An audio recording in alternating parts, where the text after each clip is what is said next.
Selamat pagi, selamat siang, sore, dan selamat malam teman-teman peserta didik sekalian kelas 10.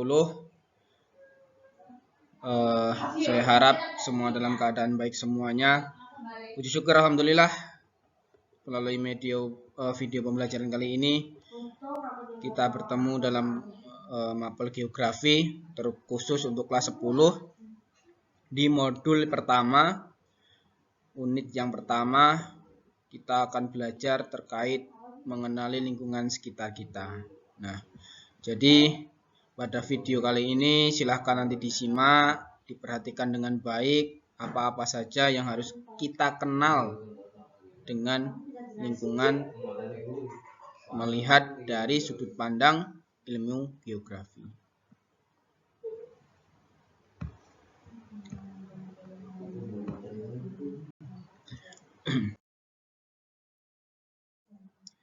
Untuk selanjutnya adalah tujuan pembelajaran kita pada video kali ini. Jadi apa yang akan kita dapatkan setelah nanti teman-teman peserta didik semuanya melihat video ini adalah yang pertama bisa menjelaskan pengertian dari geografi, ruang lingkup dari geografi, studi geografi, prinsip, konsep, dan juga pendekatan yang ada dalam geografi itu sendiri. Jadi diharapkan nanti peserta didik ini mampu untuk menjelaskan apa itu geografi, pengertiannya, terus ruang lingkupnya apa saja, studi yang dikaji itu apa saja, ada berapa prinsip dalam geografi, konsepnya, serta pendekatan yang digunakan dalam ilmu geografi itu. Bisa diperhatikan di sini ada peta konsep terkait ilmu geografi.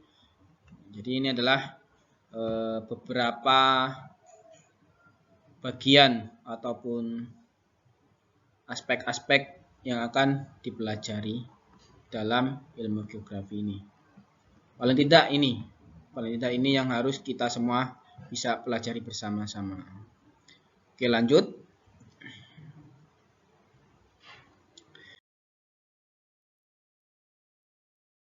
Yang pertama kita akan mempelajari tentang pengertian dari geografi. Nah, jadi apa itu geografi? Terus juga pengertiannya itu apa sih geografi itu? Mari kita bahas secara spesifik. Yang pertama, geografi itu berasal dari bahasa Yunani. Nah, jadi berasal dari bahasa Yunani yaitu dua suku kata, geos dan juga grapien. Geos berarti bumi dan juga grapien berarti lukisan, deskripsi, ataupun relief. Jadi geografi itu adalah ilmu yang menggambarkan permukaan bumi atau apa-apa saja yang ada di permukaan bumi adalah termasuk dalam geografi. Nah, jadi pada dasarnya singkatnya geografi itu ilmu yang bisa ditangkap dengan panca indera kita, tidak abstrak ataupun tidak absurd. Sedangkan menurut Ikatan Geografi Indonesia, dijelaskan di sini bahwa ilmu pengetahuan yang mempelajari tentang persamaan, perbedaan, fenomena geosfer di muka bumi, serta interaksi antara manusia dan lingkungannya dalam konteks keruangan dan kewilayahan. Jadi ini menurut para Ikatan Geografi di Indonesia, bahwa ilmu ini mempelajari tentang persamaan dan perbedaan. Jadi ada persamaan dan juga perbedaan di sebuah wilayah, terus juga interaksi ataupun hubungan baik sesama manusia dengan manusia ataupun manusia dengan lingkungannya. Konteksnya apa? Keruangan dan kewilayahan. Jadi ada batasannya. Batasannya adalah sebuah ruang ataupun wilayah ataupun waktu. Lalu menurut Bintarto, geografi ini adalah ilmu pengetahuan yang mencitrakan atau menggambarkan, mendeskripsikan, menerangkan sifat-sifat bumi, menganalisis gejala-gejala alam dan juga penduduk, serta mempelajari corak yang khas tentang kehidupan dari unsur-unsur bumi. Jadi, selain di alam, geografi juga akan mempelajari ataupun mengkaji, menganalisis gejala penduduk. Nah, jadi manusia ini termasuk nanti dalam ruang lingkup konteks daripada ilmu geografi sendiri. Yang ketiga, menurut Duljoni mengatakan bahwa geografi itu ilmu pengetahuan mengajarkan manusia mencakup 3 hal pokok, yaitu keruangan, ekologi, dan juga region atau wilayah.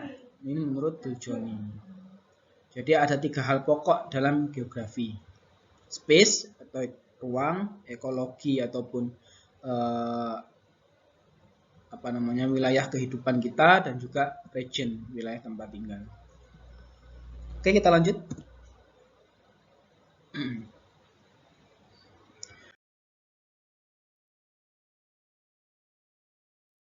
Untuk selanjutnya ada ruang lingkup geografi.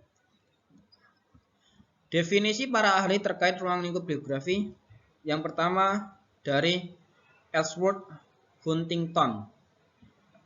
Beliau mengatakan bahwa ruang lingkup geografi ini adalah studi tentang alam dan persebarannya melalui hubungan antara lingkungan dan manusia. Jadi di geografi ini ruang lingkupnya hanya membahas tentang alam dan juga persebarannya. Jadi contoh ada hewan kambing tersebar di wilayah apa, sampai mana.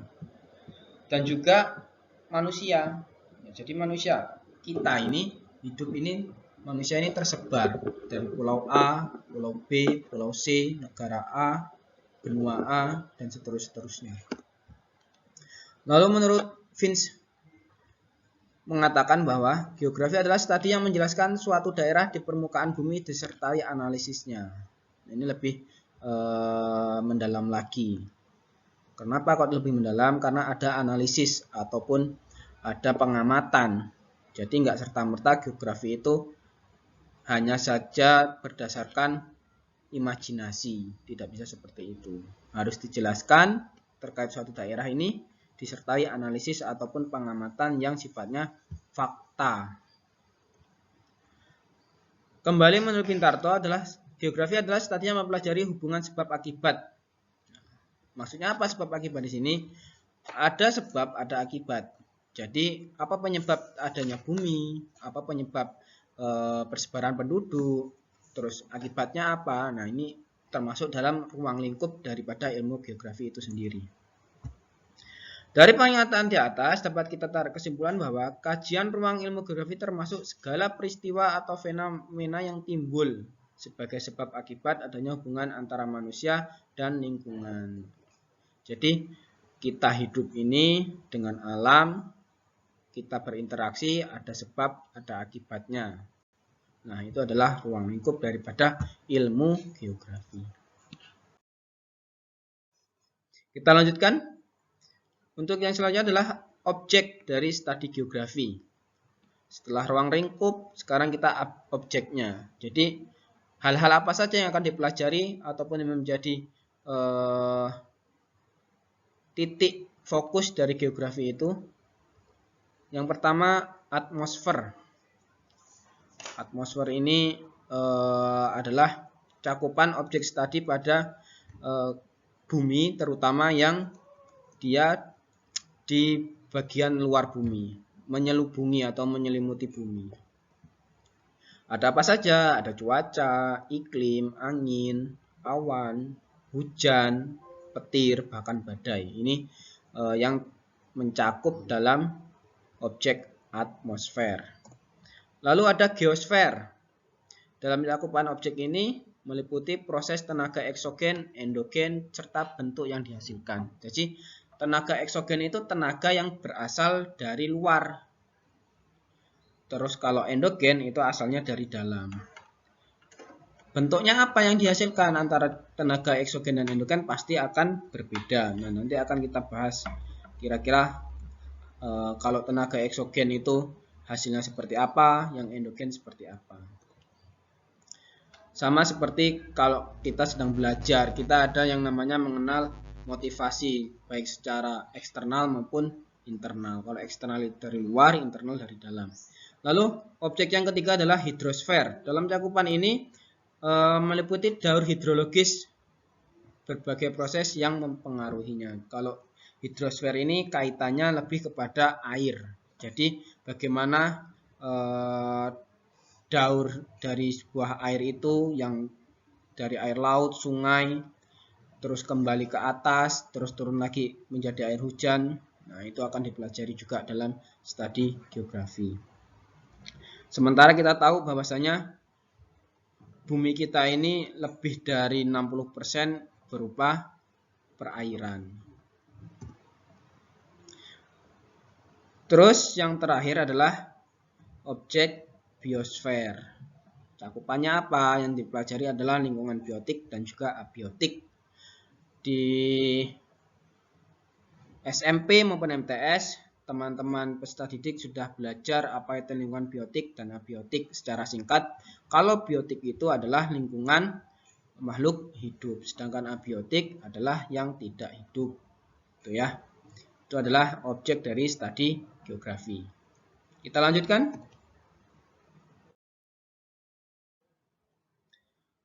Untuk yang D, kita masuk kepada yang D ini kita masuk kepada prinsip geografi. Apa saja prinsipnya? Yang pertama ada prinsip penyebaran ataupun distribusi. Artinya gejala yang tersebar di permukaan bumi ini meliputi bentang alam, tumbuhan, hewan, dan manusia. Nah, jadi akan dipelajari tuh penyebaran bentang alamnya, tumbuhannya, seperti yang tadi disampaikan di awal. Ada hewan kambing tersebar di mana saja.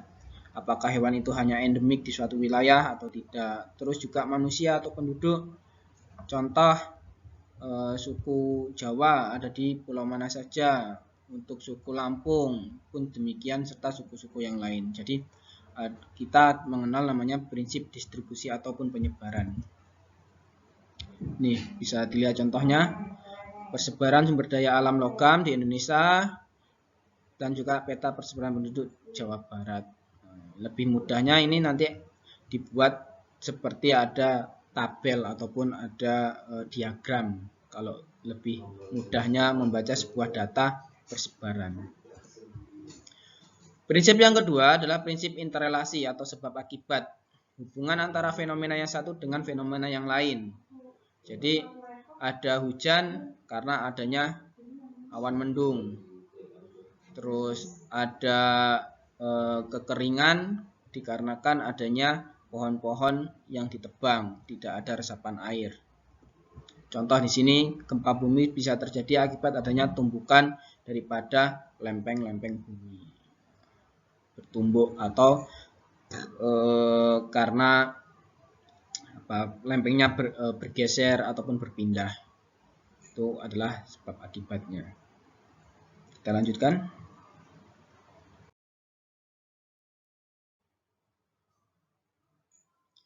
Untuk selanjutnya ada prinsip deskripsi atau penggambaran. Apa itu? Prinsip deskripsi atau penggambaran adalah penjelasan lebih jauh dan mendetail mengenai gejala yang diselidiki atau dipelajari.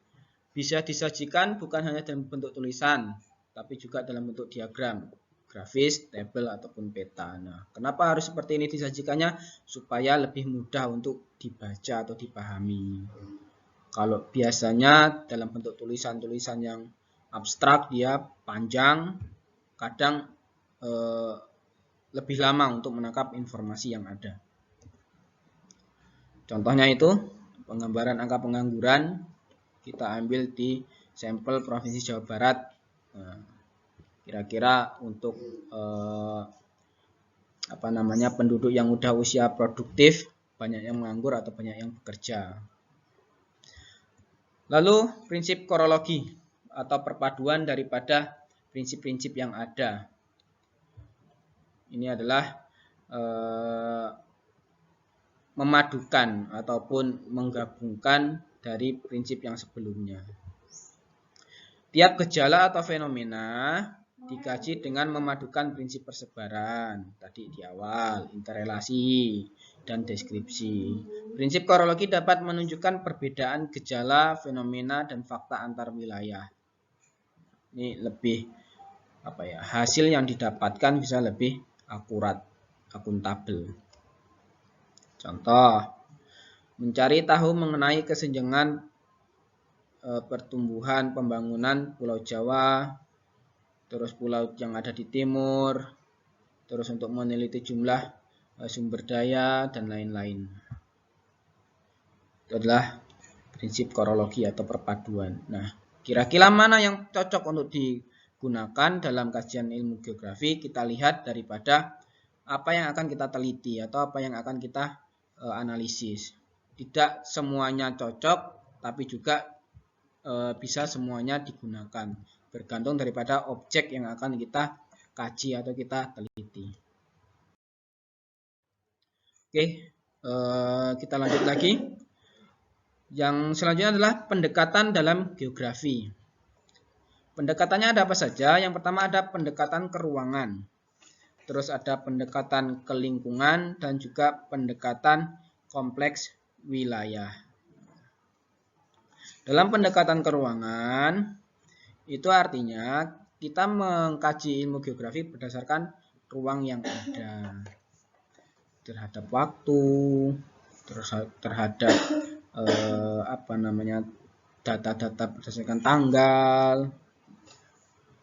Kalau kita mengkaji berdasarkan pendekatan ke ruangan. Kalau pendekatan ke lingkungan, jadi kita harus melihat lingkungannya. Kita kaji berdasarkan lingkungan yang ada. Contoh, kita akan mengkaji sebuah lingkungan yang ada di pesisir.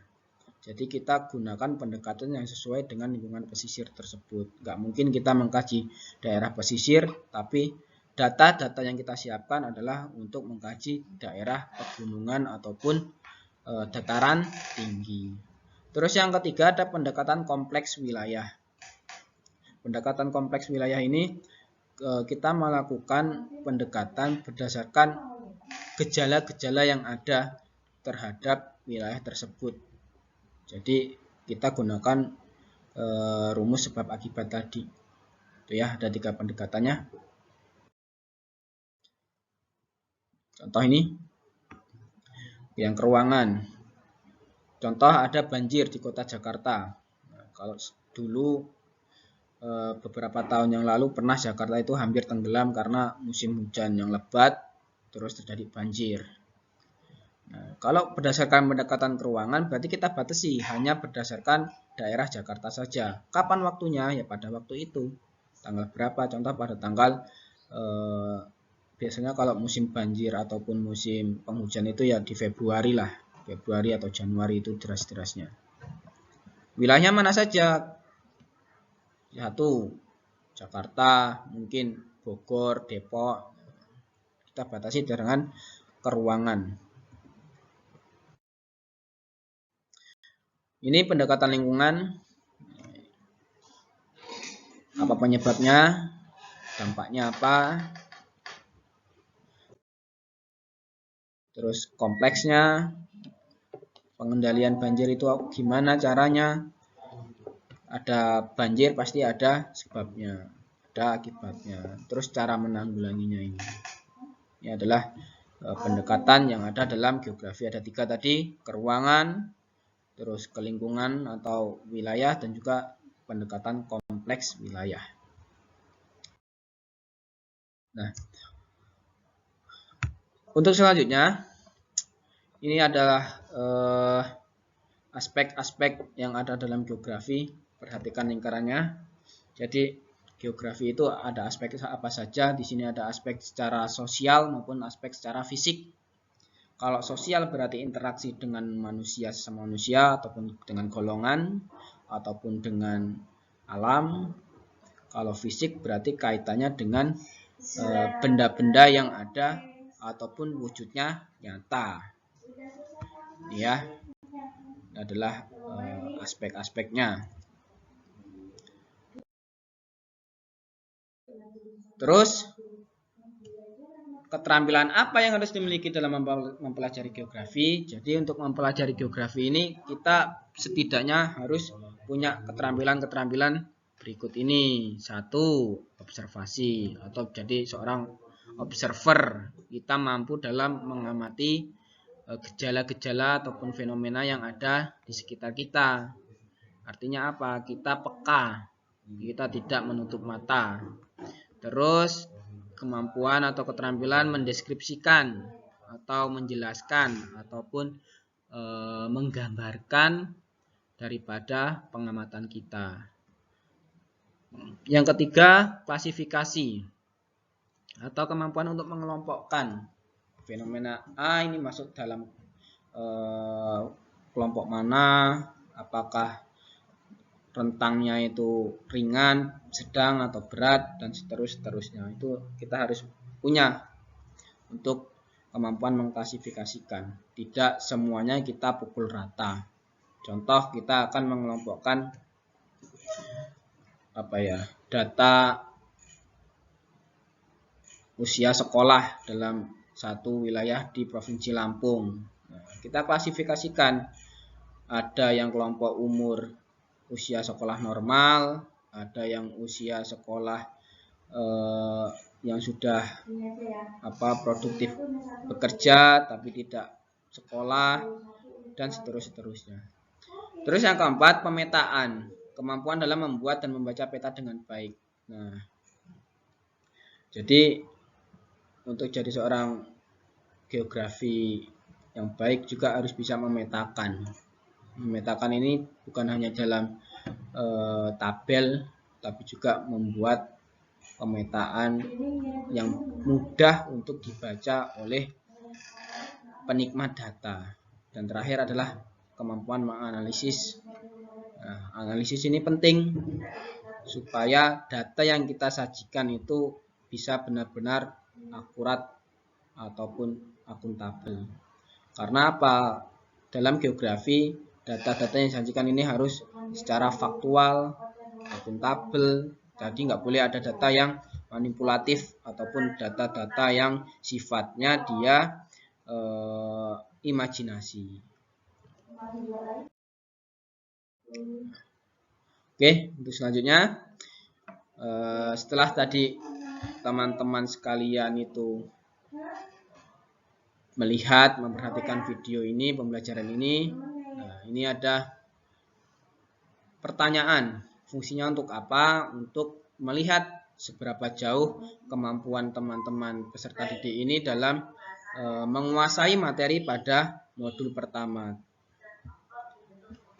Ada 2 soal, silahkan teman-teman bisa dikerjakan masing-masing. Terus juga setelah nanti dikerjakan, dalam pengerjaannya coba jangan melihat ataupun membuka materi lagi, tapi coba berdasarkan kemampuannya. Jadi kerjakan dulu, setelah itu baru nanti coba buka materinya ataupun lihat pakai referensi buku yang lain. Kira-kira kalau jawabannya sudah benar, berarti teman-teman sudah bisa menguasainya. Oke, itu saja tadi untuk video pembelajaran pada modul yang pertama ini, khusus untuk kelas 10 unit pertama. Jadi tetap semangat dalam belajar. Semoga rekan-rekan teman-teman peserta didik ini bisa menggapai cita-citanya. Oke, kita bertemu lagi pada pertemuan selanjutnya. Saya akhiri. Assalamualaikum warahmatullahi wabarakatuh.